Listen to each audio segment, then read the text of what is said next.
NSG के DG Jayant Chaudhary का बयान, भारत के कई शहरों को निशाना बना सकते हैं आतंकी। कई साल पहले अलकायदा ने रेकी किया था गोवा, बेंगलोर और शायद अमृतसर। वो पहले आए हैं और भविष्य में भी आ सकते हैं। एनएसजी के डीजी के मुताबिक अलकायदा के आतंकी देश में आत्मघाती हमले की फिराक में हैं। एनएसजी के डीजी के मुताबिक अलकायदा के आतंकियों से कई शहरों को खतरा, गोवा और बेंगलोर भी निशाने पर। खतरा ये है कि यदि बाहर के जो ग्लोबल ग्रुप्स है हमारे लोकल ग्रुप्स से टाई अप करें, उनके जो कैपेबिलिटी रिसोर्सेज बहुत ज़्यादा बढ़ जाता है। तो इसलिए इसके लिए एनएसजी प्रिपेयर्ड है। सीमा पर सड़क को लेकर चीन की आपत्ति पर बोले गृह मंत्री राजनाथ सिंह, कहा भारत को कोई धमका नहीं सकता। भाई हम लोग तीखी प्रक्रिया नहीं करते हैं, जरूरत पड़ने पर हम लोग क्रिया करते हैं। गुड़गांव में एनएसजी के कार्यक्रम में पहुंचे राजनाथ ने आज तक से कहा, देश की सुरक्षा के लिए कुछ भी करेंगे। भारत की सुरक्षा के लिए यदि कोई संकट यदि पैदा करने की कोशिश करेगा तो उसका मुकाबला करने की और पूरी ताकत रखें। एनएसजी के स्थापना दिवस पर रेसिंग डे परेड में शामिल हुए गृह मंत्री, जवानों का बढ़ाया हौसला।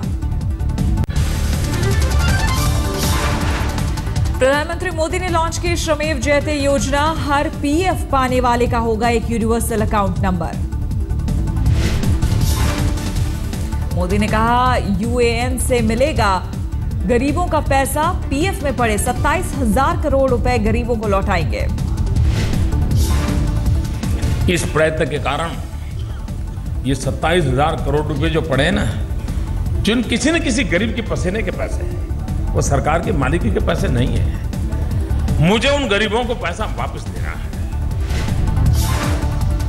दीनदयाल उपाध्याय के नाम पर शुरू हुई योजना, श्रमेव जयते योजना के साथ श्रम सुविधा पोर्टल भी लॉन्च। प्रतिष्ठा, श्रमिक की प्रतिष्ठा, श्रमयोगी का गौरव, ये हम सबकी सामूहिक जिम्मेवारी भी है और व्यवस्थाओं में परिवर्तन करने की आवश्यकता भी है। यह उस दिशा में एक प्रयास है। श्रमिकों पर बोलते हुए भावुक हुए प्रधानमंत्री, कहा आईटीआई वालों को हीन नजर से ना देखें।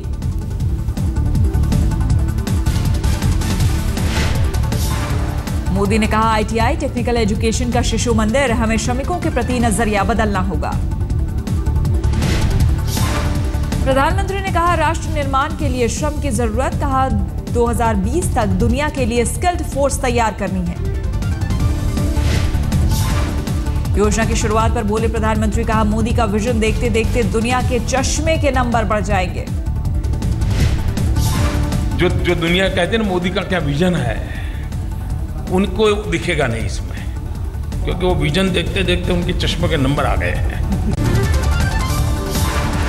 बीजेपी प्रवक्ता शाहनवाज हुसैन ने कहा, शिवसेना के लिए हमने अपने दरवाजे बंद नहीं किए। शिवसेना हमें छोड़कर गई, हमने उनको नहीं छोड़ा। यहां तक के प्रधानमंत्री नरेंद्र मोदी जी ने शिवसेना के लिए पूरे कैंपेन में एक शब्द नहीं बोला खिलाफ।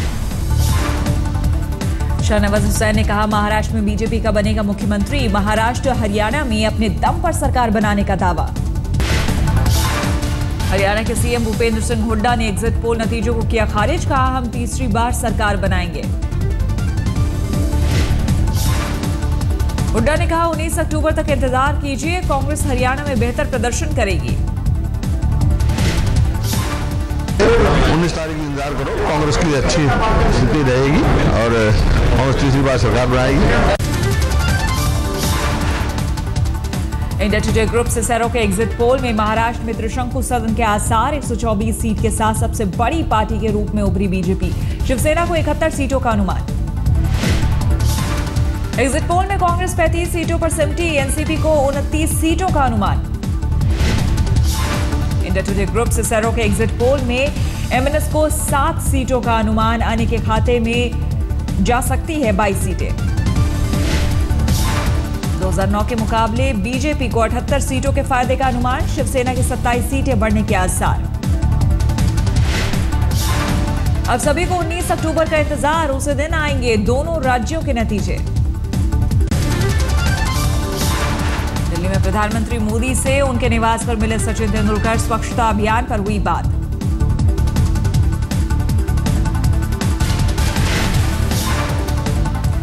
सचिन के साथ उनकी पत्नी अंजलि भी मौजूद। सचिन ने प्रधानमंत्री को अपनी जर्सी भी भेंट की।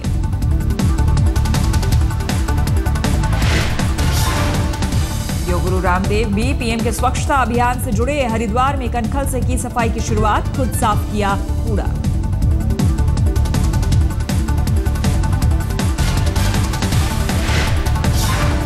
ये सृष्टि भगवान का दिव्य मंदिर है। हम इसको वैसे ही पवित्र और स्वच्छ रखेंगे जैसे अपने मंदिर को, अपने गिरजाघर, मस्जिद को, अपने पूजा स्थानों को स्वच्छ रखते हैं। महाराष्ट्र के राज्यपाल ने 9 हस्तियों को स्वच्छ भारत मिशन का बनाया ब्रांड एम्बेसडर। अभिषेक बच्चन और नीता अंबानी भी शामिल। डीजल के दाम घटने के आसार, तेल कंपनियों को प्रति लीटर ₹3.56 का हो रहा फायदा। अंतर्राष्ट्रीय बाजार में कच्चे तेल के दामों में गिरावट से बढ़ा मुनाफा, 5.5 साल बाद घटेंगे डीजल के दाम। 19 अक्टूबर को चुनाव नतीजे के बाद घट सकते हैं डीजल के दाम, पेट्रोलियम मंत्री ने दिए थे संकेत। डीजल के दाम में प्रति लीटर ₹2.5 तक की हो सकती है कटौती, आम लोगों को मिलेगी बड़ी राहत। 2 दिन पहले पेट्रोल के दाम में हुई थी कटौती, ₹1 सस्ता हुआ था पेट्रोल। जीतकर संतोष आनंद के बेटे संकल्प आनंद और उनकी पत्नी की खुदकुशी का मामला गरमाया, गृह मंत्रालय ने दिए जांच के आदेश। बुधवार को संकल्प ने मथुरा में पत्नी के साथ ट्रेन के सामने की थी खुदकुशी। दोनों की 5 साल की बच्ची घटना में जख्मी। गृह मंत्रालय के संस्थान में तैनात संकल्प आनंद ने छोड़ा 10 पन्नों का सुसाइड नोट, अपने विभाग में घोटाले का लगाया आरोप। बेटे और बहू की मौत से गहरे सदमे में गीतकार संतोष आनंद, सरकार से लगाई इंसाफ की गुहार। मैं तो इससे निवेदन ही कर सकता हूँ साहब, मुझे न्याय मिलना चाहिए, मुझे न्याय मिलना चाहिए।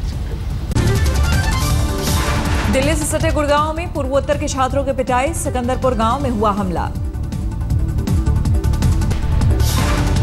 एक दिन पहले बैंगलोर में भी मणिपुरी छात्र यूनियन के नेता की हुई थी जमकर पिटाई, घटना को लेकर देश भर में निंदा।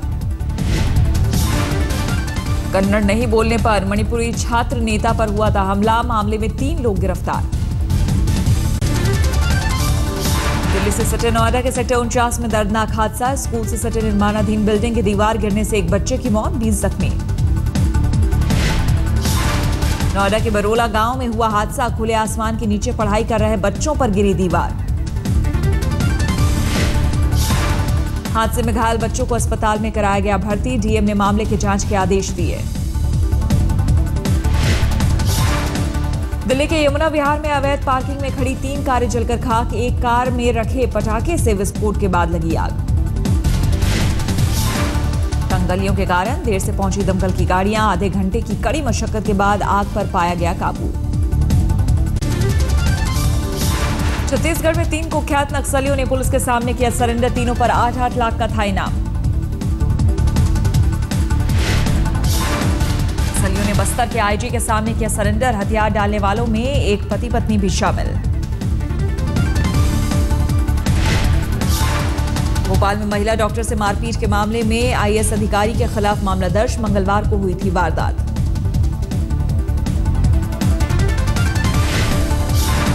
यूपी के फरुखाबाद में शमशाबाद रेलवे स्टेशन के पास एक मालगाड़ी के 12 डिब्बे पटरी से उतरे, हादसे में कोई घायल नहीं। बीती रात करीब 2 बजे पटरी से उतरी मालगाड़ी, हादसे के कारण कई ट्रेनों का रूट बदला गया। पश्चिम बंगाल के मुर्शिदाबाद में स्थानीय तृणमूल नेता के घर धमाका, पुलिस मामले की जांच में जुटी। तृणमूल नेता जगन्नाथ चौधरी के घर हुआ धमाका, नेता के घर हुए धमाके की खबर से इलाके में हड़कंप। ममता बनर्जी के खिलाफ फेसबुक पर लिखने के आरोप में मालदा में एक युवक गिरफ्तार, मुख्यमंत्री के खिलाफ अपमानजनक टिप्पणी करने का आरोप। स्थानीय तृणमूल नेता की शिकायत पर हुई गिरफ्तारी, आरोपी बापी पाल को कोर्ट ने 14 दिन की न्यायिक हिरासत में भेजा। कश्मीर के बारामूला में आतंकियों ने सेना की गाड़ी पर किया हमला, हमले में 3 जवान घायल। बारामूला हाईवे पर सेना की गाड़ी को बनाया गया निशाना, धमाके में आईईडी का इस्तेमाल। हमले में घायल जवानों को श्रीनगर के अस्पताल में भर्ती कराया गया, आतंकियों की हो रही है तलाश। अहमदाबाद में सिरफिरे आशिक की करतूत से तंग आकर लड़की ने की खुदकुशी, आरोपी ने फेसबुक पर डाली थी आपत्तिजनक तस्वीरें। परेशान 17 साल की लड़की ने बारामती नदी में कूदकर दी जान, पुलिस कर रही है मामले की जांच।